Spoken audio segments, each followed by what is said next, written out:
Hello, everybody. It's Tracy here, and it's Tough Love Tuesday, and I'm really excited today to bring you Shay and Shay Vasudeva. Oh, I know I was going to do that. Oh, what you pronounce your last name because I'm going to ruin it. Vasudeva. Vasudeva, thank you. So I'm so excited to have you here with me tonight. And you're in Arizona. Correct. Yes, and up in Washington where it's raining. Whoa. Cats and dogs. So. Yeah. So, as some of those have seen the show before, I'm an integrative nutrition health coach, which means I look at all aspects of life because we are more than just what we eat or what we do, but family, relationships, community, health, joy, career. All of these things create a person, and the reason I know Shay is that we met at the National Academy of Sports Medicine conference 4 years ago, I think it was. Yeah, down in Arizona. And Shay is incredibly, I just, when we met, I just knew I had to stay in touch with her. And I wanted to bring her on because she's a phenomenal professional in the health and wellness industry. And so, everyone, this is Shay. Hello, everybody. Thank you so much for having me. Yes. So when you sent me your bio, I was very impressed by everything you've done. I know in just the years I've met you, you've been doing a lot of schooling and you're very committed to teaching, all of those things. And you had mentioned that tonight you wanted to talk about several things, but one was ShayTheCoach writing, and you stated utilizing the written and spoken word to simplify heady scientific and psychological topics. What? I have no idea what that means. So yeah, why? What do you mean by that? So just simplifying heady topics, both in science and psych, right? So for the people who follow me and for my folks, essentially, you all know that I have martial arts with Karate, Tai Chi, psychology, Kinesiology. You can read it all, right? So it's multiple modalities, and I write about all of those modalities. So that was my attempt at simplifying what I write about, just like it's what I coach about. So the personal training, corrective exercise, Tai Chi, Karate, psychology, cranial sacral unwinding, and nutrition. I believe wellness. And making it understandable or easily understood, therefore more simplified and easily implemented by somebody. Right. Can I say something about that? Yes. Okay. All right. My friends call me alphabet soup because of all these things. First of all, my full name is Shaweta Vasudeva. I go by Shay. That's a long enough name. And then you have all this other stuff behind it. I always tell people you do not need alphabet soup to make a goal and to start, right? To be the best version of yourself.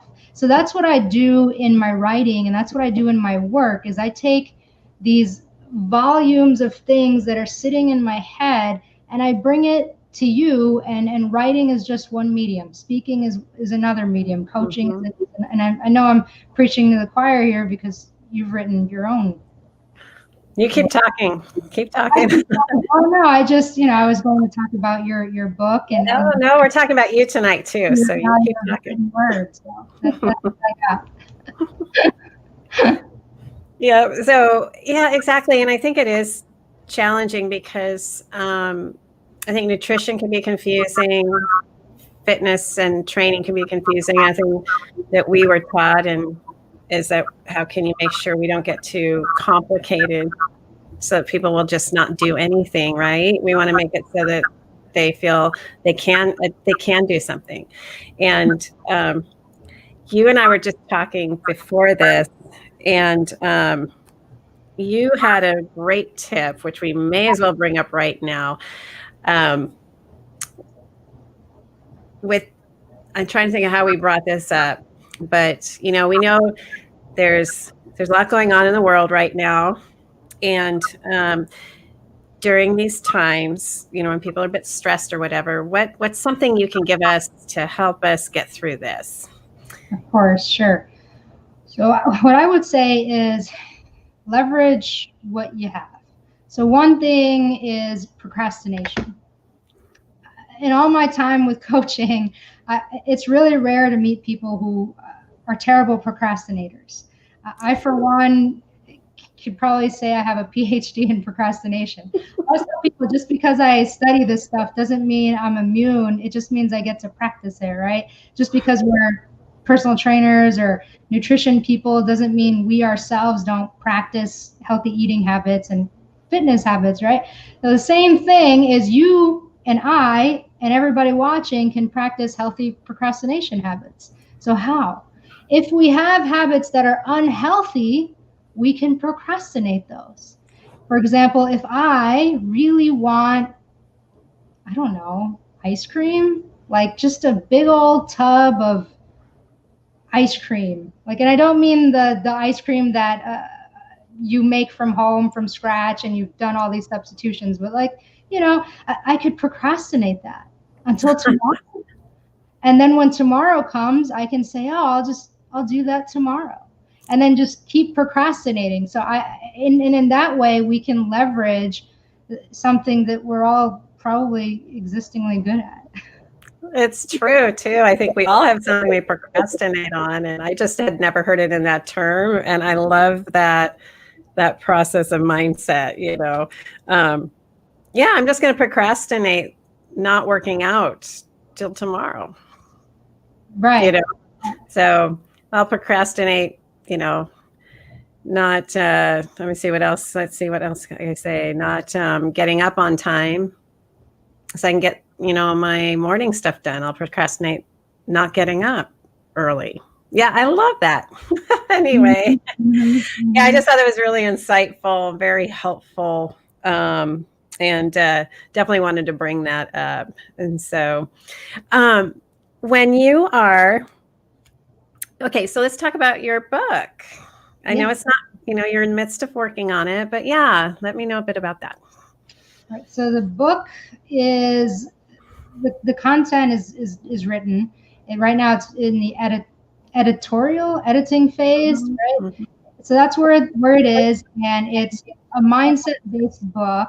It's got stories of my life, but in a way that's meaningful to the reader and that's very relatable. And every chapter has a takeaway with a tool, like a serious mindset-based tool or an actionable item that can be utilized in real-time settings that can be applied. It's very much an applicable piece of work. I'm really, it's been a labor of love and just consistency and just a little bit at a time.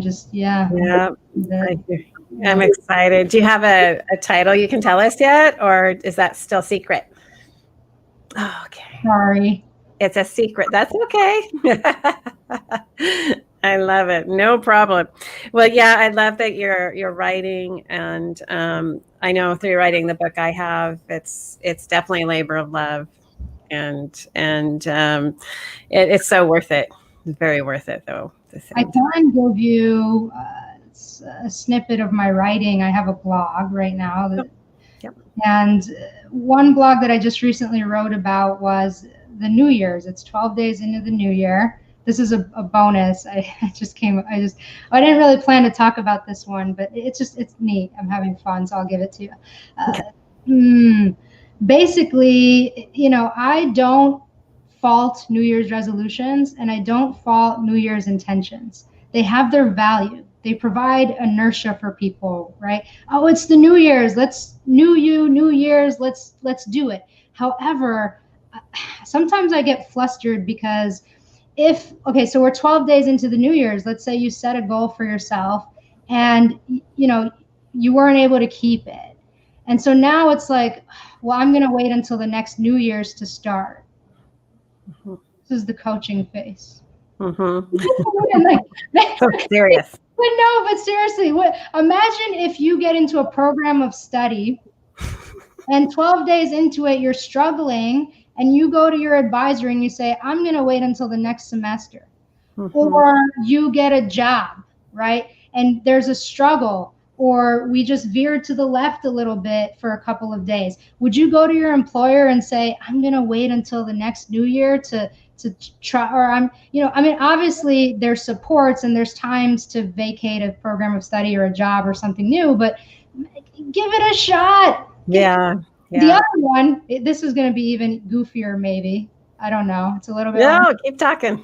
If you are planning a wedding, unless January 1st is some very specific day for you, let's say someone's actually down on their knee, giving you the ring, saying, let's get married, and you say, not until January 1st, 2022, because my resolution is to get married on New Year's.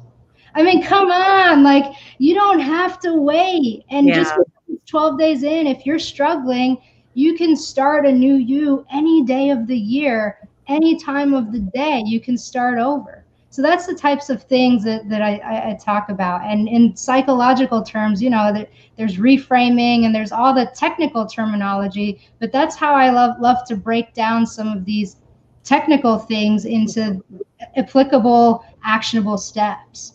Right. And what I love what you brought up with that is that sometimes because we want to be perfect or we want to not make mistakes, we will, and when we do, say we fall off our New Year's resolution or whatever it might be, we can tend to say it's all or nothing. So I may as well just quit. And what do you say to that mindset that says that's just so gripped? I guess maybe that's the ego side of things that can't handle the mistake or whatever. What's a way someone can ease that? I know saying, yes, we can start every single day, but do you have a thought on that? Of like, how do you talk to that part of the brain? Oh, I always say if you spot it, you got it. I have a little bit of perfectionist streak in me too. Me too. My desk. So Yeah. when I came on about 10, 15 minutes early to just say hello and get things situated, and I wanted to remove this thing and clear off the desk. And so I want to say you can come and do a live episode with Tracy and work on your background. Perfectionism. It's practice. Yeah. Well, this is practice for me, seeing all of this in the background. I'm letting go of a little bit of perfection. I think there's a time for perfection, like in aviation. Like I would want my pilot to be obsessed with perfection or my surgeon to be obsessed with perfection. But there's certain things that you have to ask yourself, how important is it? How important is it? Yeah. So hopefully that answers your question. Yeah, it is. It's us being able to be vulnerable, I think, in some areas of our lives. And I found it too when I was writing the book, in so many cases, yes, I knew there were things that had to be perfect. And that was very brutal editing and rewrites and rewrites. But when it comes to our behavior with food or exercise or, or wanting to, implement a new lifestyle, know that in my thought, and you can talk about this too, as something that they're going to have setbacks. And if we plan for those, then we're like, okay, that's great. I knew one might happen and I'll just start again. That's one of the thoughts I always have is just, okay, if we plan for it, we won't be surprised. And then we can do what you said. Just say, hey, you know what? I'm going to start over. Yeah. Sorry. It's okay. Oh no, I was just gonna say I have a friend and a colleague. He always says, "Hope for the best and prepare for the worst," type of thing. Yeah.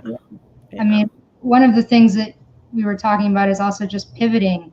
And yes, there will always be emergencies. We can plan to have emergencies, but sometimes we don't know what those emergencies will be, right? We have the little emergencies, And then we have the big ones. We have the day-to-day sort of stressors, or the day-to-day thing. Like the other day I was checking my mail and I go to start my car and the car doesn't start. So that was like, okay, so I needed a new battery. Part of living in Arizona is that our temperature fluctuates. So we just went from 120 highs over the summer to 45 is our low. Now I know the rest of the country might laugh at us as 45, or in the middle of the day it's 70, but you have to consider, I can't speak for all Phoenicians.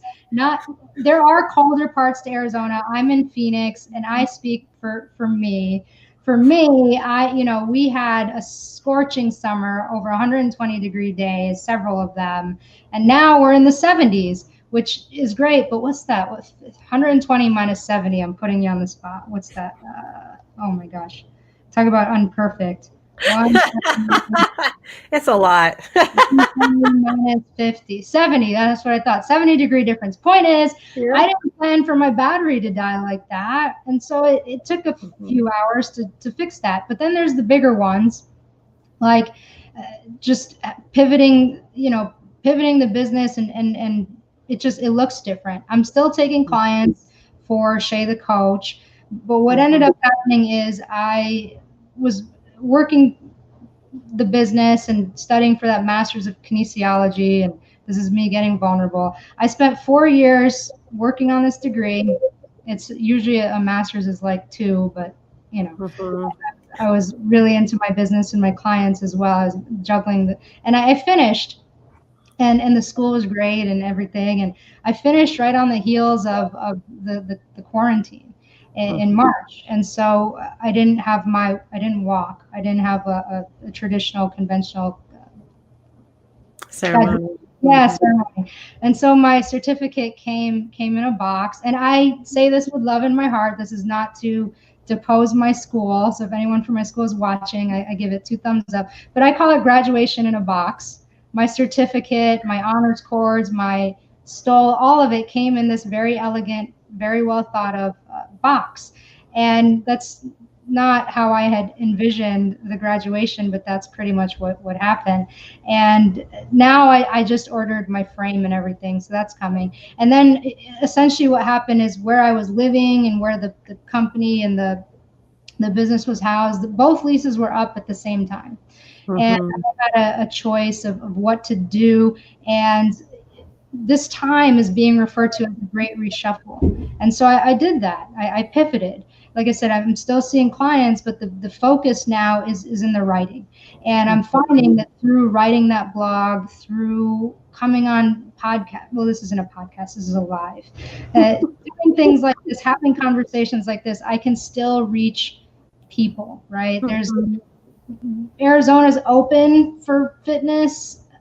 It's just very interesting with all the CDC guidelines, and not to get into the whole politics of it. It's just there's a lot that goes into staying on top of the rules and regulations, and I love helping people become the best version of themselves, right? That's my shtick. That's what I do, and I want to make sure I do it safely, right? Yep. And so with that, I made the decision to work on the book, work on the blog, and like I said, reach more people through writing.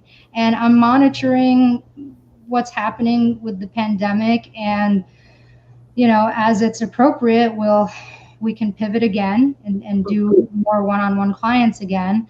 It wasn't an easy decision, but it was a decision that I made, like I said, so I could reach more people and continue to do the Shay the Coach work. It's in a pivoted, different, in a medium, but it's still all there, Yeah, it's interesting. And some that have watched this broadcast before know my story, but, just as you and I were talking before the broadcast went on, was when the housing crisis happened in 2008. I had been in the housing industry and I didn't handle it well at all. Trying to get myself to, move into a different form of work or whatever, it was very, very, very hard. And, I was depressed. I just didn't handle it. And interesting, I was saying, oh my gosh, now I'm in an industry. I switched to one that was just adversely affected by the quarantine. And I'm like, oh, but I thought, okay, I survived the last one. I can survive this. And like you, my studio partner and I decided not to keep it open because we didn't believe we could keep people as safe as we needed to. And she's gone to more writing as I've gone to more writing and video and all of that, and really adjusted what we've been doing. So, yeah. And that's why I'm very thankful for technology. Yeah, really. Good. Well, I was going to say there's silver linings to it too. I was writing the book and I had run into some snags with the content, as sometimes writing entails, right? And then you pop up and say, hey, can you take a look at my book? Can you be an advanced reader? And just that was so pivotal. And I always, God, I get, coaches need coaches. Yeah. We help each other just by staying in touch, right? And the other thing that happened was, with one of the silver linings is, I wasn't planning to get this personal, but it's happening. I just got into my first home, and through the technology and everything that I went through, I was able to do some things with my family and let them know kind of what was going on, and we decided it was time for me to own, to be an owner, to take that step. And so with that pivot, also just, it's really hard to find a 1 or 2 bedroom condo in Phoenix. They were all tied up. It's a great place to visit in the winter. Like I said, I think we had a couple of days in the 30s. I'm not a weather person, so don't quote me. Perfect. For the most part, it's like 70s in the middle of the day, and like I'm in a t-shirt and it's 8 p.m. at night and I don't have the heat blaring, so that's Phoenix. It's a great time to come out to Phoenix this year. Anyways, so it's very hard sometimes to get into 1 and 2 bedrooms, but I was able to, so that was another real key, and just connecting. Like I said, my family was part of the decision as well, and I thank them for being part of it. Yeah, and that's really incredible. Even if you couldn't see them or whatever, you're all able to still. There's ways that we can still connect and help each other, and make really amazing things happen. That maybe weren't possible before. And I guess what you said too, it really leads me to talking about gratitude. And the importance of gratitude. I do my best to write in a little journal. I've got it here. I try and do like five items a day of gratitude in this little journal. It does help me. And like I said, sometimes I forget, I get busy and I don't do it. But then it's really wonderful to be able to look back on something like this. Even just a simple list doesn't have to be a whole lot. So maybe it's something we could talk about too, is like, okay, 2020 was challenging, and, but can we find any silver linings? And if they are, what can we acknowledge those and have that gratitude, so. Yeah, definitely. Another area is just the ShayTheCoach family, right? Just because I pivoted, STC, all the people, we're all still a team. It just looks different, it just looks different. So I'm really grateful for the STC family too. That's great. I love it. And I want to thank you, for being an advanced reader and being willing to write your review in my book, and I have much gratitude for you for that. And because I really do value your knowledge and your professionalism. And so as you felt honored, I felt extremely honored. So yeah. So let's see, gosh, we only have 5 minutes left. Okay. If we were to give and I know we haven't talked about this, a lot of this broadcast, we do not prep them much. We do a quick discussion beforehand, and we just see what's going to what's going to happen. So, what other tidbit, if you had one more that you could leave everybody with, going into this year, what would that be? One more. I would say try something new. It doesn't have to be big. There's mixed feelings about this. There's virtual tours of places that I've been taking that would never offer virtual tours before, because maybe it's nature, or maybe it's from a culture that, oh my gosh, I feel, I'm trying to stick a fork in like a very specific example. I love nature. I love hiking. And I've always wanted to do one of those tours of all the national parks or whatnot. I've been to a lot of them.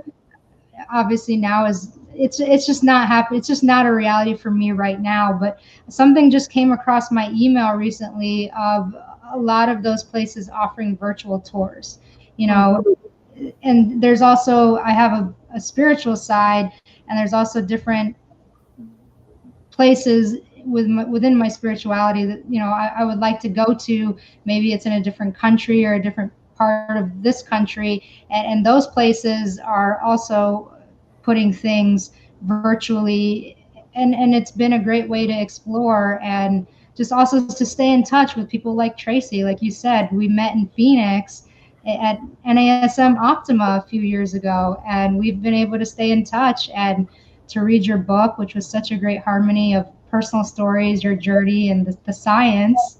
And now we're doing this. So I would say, okay, so going back to trying something new. Like I said, for me, it's been taking these virtual tours, writing, I don't know, whatever. I feel like I'm rambling, but writing a book. No, you're not. You're making sense. You are making sense. Yeah. So, I mean, writing a book kind of took all year. So that's a larger scope, new thing. But, if there's a place you've always wanted to visit, see if they're doing a virtual tour, try something new and see what it's like. That's what I or a craft, or have you, so there's something you've always wanted to learn, but you've, Oh, I have a good one. There was a meme once. I love memes. Anyone who follows me will understand how many memes I use. It was a meme of a home, and the home was really run down. It had holes in the ceiling and ripped up carpet, and it said, pre-pandemic or pre-quarantine. And then during quarantine, the running joke is everyone's fixing up their house. Yes. As cluttered as ever, but that's another one. I'm a new homeowner, right? So there's different projects and things, just using it as an opportunity. Yeah, and especially for those that are not, it can seem really hard right now, especially, say, let's take parents that have kids at home and they're trying to teach them and still do their job. But is there something maybe together that you guys can do that you've never tried before? But yeah, that creativity hat and find, do something new. I like that. I like that a lot. Mm-hmm. Yeah. So, okay, well, darn. It's 7:29, almost 7:30. It goes way too fast. I'm gonna say, try something new, and it's okay if you're not perfect at it. Yes. I am not a perfect homeowner. I have to learn about internal leaks on my freezer. I mean, just little minor things that, it's like, oh goodness, home warranty. Yeah. Have fun with the learning. Try something new. I love it. Try something new. Don't worry about being perfect. And, thank you very much, Shay. It's so good to have you on. And we'll have to do this one again. Oh, I got to hold on before I go. Yeah. I'm going to put the banner up so you guys can find. So ShayTheCoach.com, she has a blog. that you can follow, and that'll give you an idea of maybe what her book's going to be like, because we're not allowed to talk about that. And and then also, I bet if you follow her blog, you'll be able to know when the book comes out. So anyway, so ShayTheCoach.com. There you go. Thank you very much. All right, you're welcome. Okay, talk to everyone soon. Okay, bye-bye. And stay where you are, Shay. I'm going to end the broadcast. Okay, bye. Bye.